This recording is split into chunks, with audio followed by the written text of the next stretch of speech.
हाई बेटी हमें धरती हिंदुस्तान के ना, हाई बेटी हमें धरती हिंदुस्तान के ना, झुके देव ना तिरंगा के शान के ना, झुके देव ना तिरंगा के शान के ना।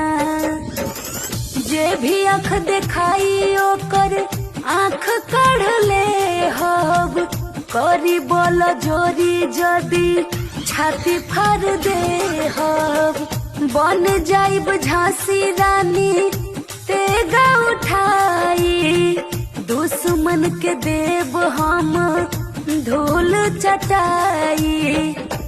खेल जाइब बाजी हम अपने जान के ना, झुके देव ना तिरंगा के शान के ना, झुके देव ना तिरंगा के शान के ना। भारत माता की जय वंदे मातरम बोल के पार नाही पैबे दुश्मन सुन ले कान खोल के, ममता मौर्य सबके सुनावेली जुबानी, उपेंद्र कैमूरी जी के लिखल कहानी, डटल रहब हम सीमा पे सीना तान के ना, झुके देव ना तिरंगा के शान के ना,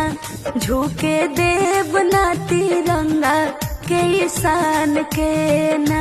झुके देव ना तिरंगा के शान के ना।